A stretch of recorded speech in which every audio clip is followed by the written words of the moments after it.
Bonjour tout le monde dans cette belle journée, dépendamment à quelle heure que vous avez entré en contact avec ce temps qui nous est donné pour accueillir la parole du jour aujourd'hui.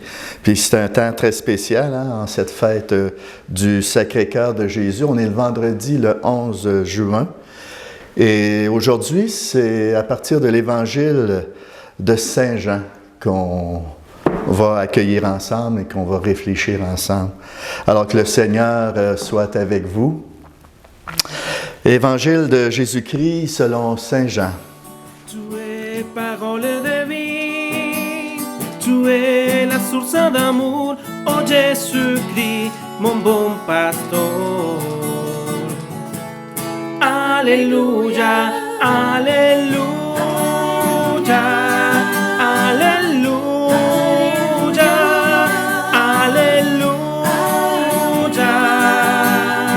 Gloire à toi, oh Seigneur. Jésus venait de mourir, comme c'était le jour de la préparation, c'est-à-dire le vendredi. Il ne fallait pas laisser les corps en croix durant le sabbat, d'autant plus que ce sabbat était le grand jour de la Pâque. Aussi, les Juifs demandèrent à Pilate qu'on enlève les corps après leur avoir brisé les jambes. Les soldats allèrent donc briser les jambes du premier, puis de l'autre homme crucifié avec Jésus. Quand ils arrivèrent à Jésus, voyant qu'il était déjà mort, ils ne lui brisèrent pas les jambes. Mais un des soldats, avec sa lance, lui perça le côté. Et aussitôt, il en sortit du sang et de l'eau. Celui qui a vu rend témoignage, et son témoignage est véridique. Et celui-là sait qu'il dit vrai, afin que vous aussi, vous croyiez. Cela, en effet, arriva pour que s'accomplisse l'Écriture. Aucun de ces os ne sera brisé. Un autre passage de l'Écriture dit encore, « Ils lèveront les yeux vers celui qu'ils ont transpercé. » Acclamons la parole de Dieu. Alléluia, Alléluia, Alléluia, Alléluia. Gloire à toi, oh Seigneur. Et boy, ça c'est... On peut-tu s'imaginer être en présence de ce moment-là, de cet événement-là? Et vous savez, à chaque Eucharistie, c'est la Passion qui s'actualise. Alors, c'est toute cette scène qui s'actualise à chaque Eucharistie. On ne peut pas s'imaginer... pour ça qu'il faut contempler la parole. Il faut contempler Jésus à travers la parole. La parole, dans ce rendez-vous qui nous est donné aujourd'hui en cette fête du Sacré-Cœur, prendre conscience à quel point l'amour de Dieu frappe à la porte de chacun et chacun de nos cœurs. Jésus frappe à la porte de nos cœurs par sa parole. Il veut nous dire à quel point je vous aime. Parce que le cœur, c'est le centre. Ce cœur qui a été transpercé par la lance. C'est ce cœur que nous avons tous. Alors, tu sais, on dit le cœur, c'est le cœur d'une ville. On est rendu au cœur de l'hiver. Alors, le cœur, c'est le centre. Puis quand il s'agit d'un homme ou d'une femme, le cœur désire toujours le meilleur de lui-même, le meilleur d'elle-même. On dit avoir bon cœur, on dit qu'il a le cœur sur la main. On peut parler à cœur ouvert, on peut dire ça vient du cœur. Alors, tout semble suggérer qu'il y a dans l'homme, dans la femme, un centre sensible qui vibre. Il y a quelque chose en dedans de nous qui résonne comme un écho, qu'on a besoin de cet amour-là, Parce qu'un jour, on a été créé à la ressemblance et à l'image de ce Père du ciel qui veut nous redire « T'as du prix à mes yeux, puis je t'aime. » Même la loi divine nous réfère au cœur. Hein? La loi divine qui nous commande d'aimer de tout son cœur. Hein? Le Seigneur Dieu est l'unique, hein? Dans Deutéronome 6, je crois. Tu aimeras le Seigneur ton Dieu de tout ton cœur. Alors aujourd'hui, on fête le cœur de Jésus. Puis, dans notre humanité, s'il y en a un qui a eu du cœur, c'est bien lui. Hein? Le Verbe s'est fait chair, il a vécu parmi nous. Puis s'il y en a un qui a eu du cœur, c'est bien lui. Et c'est pourquoi c'est donc important de se nourrir de la parole de Dieu, parce que ça lève le voile sur l'humanité et la divinité de notre Seigneur Jésus-Christ qui continue aujourd'hui à vouloir se reproduire en chacun et chacune d'entre nous pour redire au monde qu'ils sont aimés. À quel point j'ai été au bout de l'amour. Jésus ne pouvait pas en faire plus. Dieu le Père ne pouvait pas donner plus. Puis il n'a pas juste aimé ses contemporains, Jésus. Hein?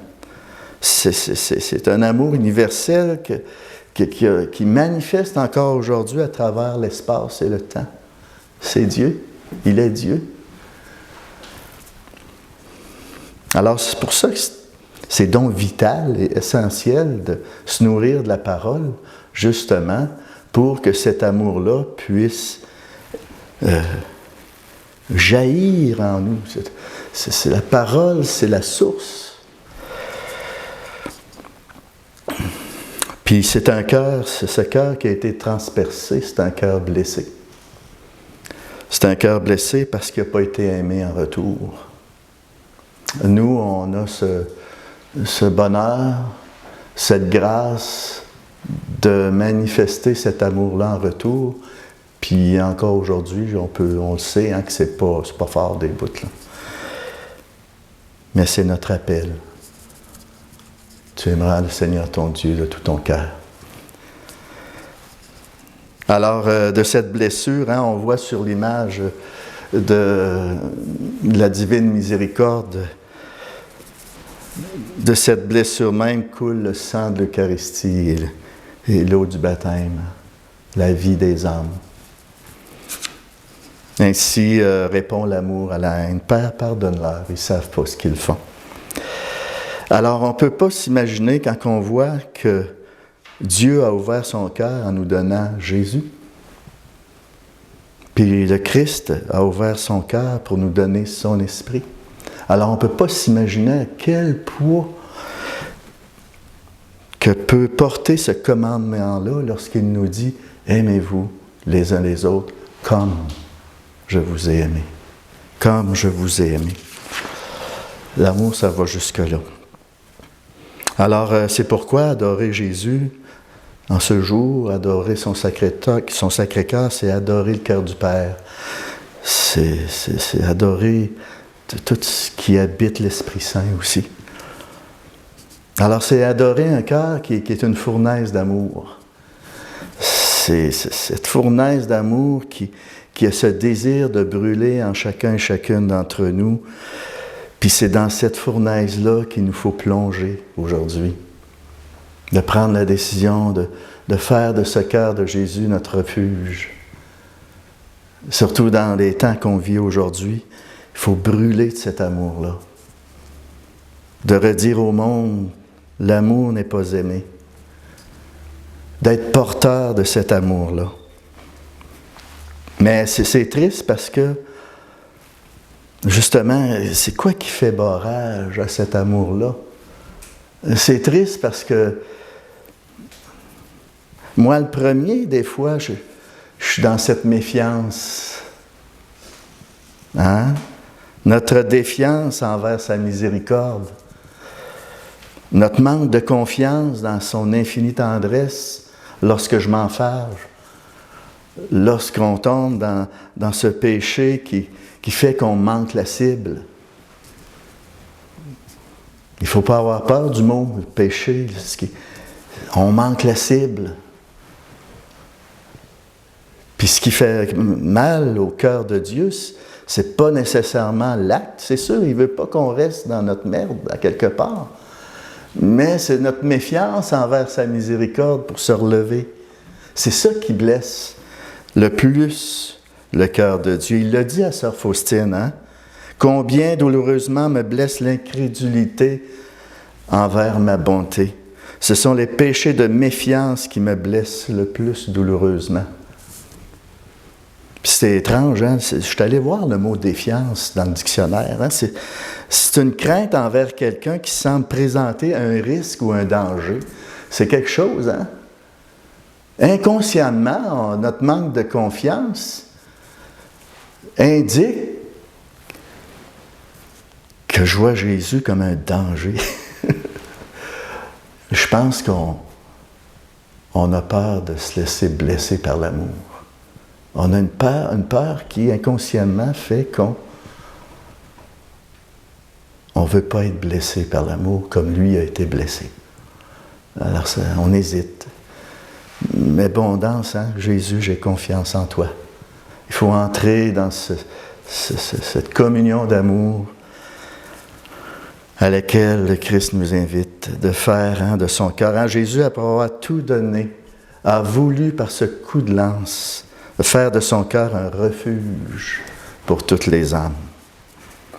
C'est ce cœur-là qui crie continuellement chacune d'entre nous, venez à moi, vous tous qui peinez et ployez sous le poids du fardeau, et moi je vais vous soulager.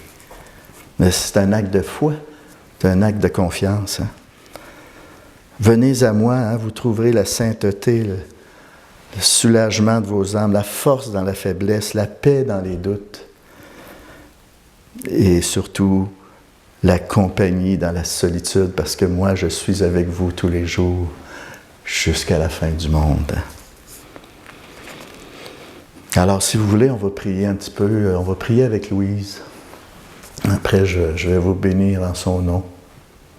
Imaginez-nous la scène, hein, lorsque Marie a accueilli Jésus dans ses bras. On le voit ici, le cœur immaculé de Marie, qu'on va fêter demain samedi aussi. Ce cœur aussi qui a été transpercé lorsque le cœur du Christ a été transpercé par la lance. Le cœur de Marie aussi a été transpercé. Alors, prions ensemble cette prière et en ayant en tête cette scène de Jésus que Marie reçoit dans ses bras. Imaginez-vous toute l'ampleur de la douleur qu'elle puisse vivre à ce moment-là. Alors, prions ensemble. Ô mon Jésus, que ta lance soit le garde qui nous défende de toute blessure, provenant des créatures et par l'attachement à nous-mêmes. En quittant la croix, on t'a déposé dans les bras de Marie, ta mère, et notre mère. Puissions-nous, nous aussi, déposer dans les mains de Marie nos doutes, nos anxiétés, nos craintes, nos agitations, nos vies. Maman Marie, de tes mains maternelles, enlève de mon cœur tout ce qui pourrait empêcher Jésus de reposer en moi. Amen. Amen. Et que le Seigneur vous bénisse, hein? Que par cette bénédiction, il puisse faire grandir en nous ce désir de trouver dans son cœur, qui a tant aimé le monde, un refuge, et qu'il vous bénisse au nom du Père, du Fils et du Saint-Esprit. Amen. À la prochaine. Demeurez dans l'amour du Christ, dans sa paix.